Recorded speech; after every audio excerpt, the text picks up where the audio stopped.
नमस्कार दोस्तों, स्वागत है आपका भगवत गीता के प्रथम अध्याय में। ये पहला अध्याय है जो अधूरा रह गया था, उसके 2 खंड हो चुके। ये तीसरा खंड है जो आज हम कोशिश करेंगे कि पूरा हो जाए। तो चलिए शुरू करते हैं।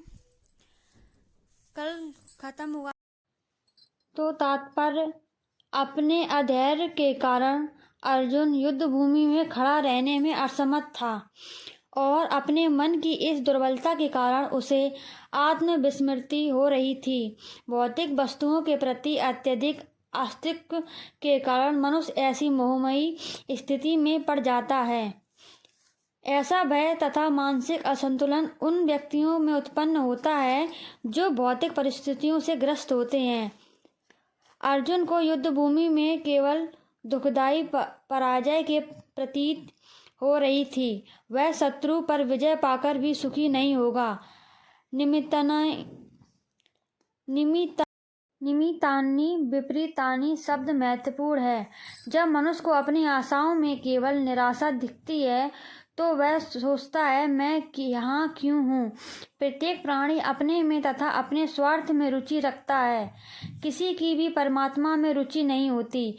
कृष्ण की इच्छा से अर्जुन अपने स्वार्थ के प्रति अज्ञान दिखा रहा है। मनुष्य का वास्तविक स्वार्थ तो विष्णु या कृष्ण में निहित है। बद्ध जीव इसे भूल जाता है, इसलिए उसे भौतिक कष्ट उठाने पड़ते हैं। अर्जुन ने सोचा कि उसकी विजय केवल उसके शोक के कारण बन सकती है। तात्पर्य यह जाने बिना कि मनुष्य का स्वार्थ विष्णु या श्री कृष्ण में है, सारे बद्ध जीव शारीरिक संबंधों के प्रति यह सोचकर आकर्षित होते हैं कि वे ऐसी परिस्थितियों में प्रसन्न रहेंगे। ऐसी देहात्मक बुद्धि के कारण वह भौतिक सुख के कारणों को भी भूल जाते हैं। अर्जुन तो क्षत्रिय का नैतिक धर्म भी भूल गया था।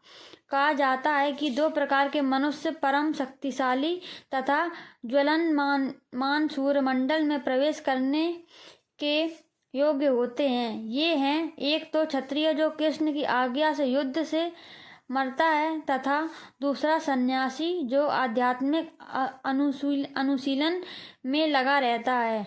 अर्जुन अपने शत्रुओं को भी मारने से विमुख हो रहा है। अपने संबंधियों की बात तो छोड़ दे, वह सोचता है कि स्वजनों को मारने से उसे जीवन में सुखी नहीं मिल सकेगा, अतः वह लड़ने के लिए इच्छुक नहीं है। जिस प्रकार की भूख ना लगने पर कोई भोजन बनाने को तैयार नहीं होता,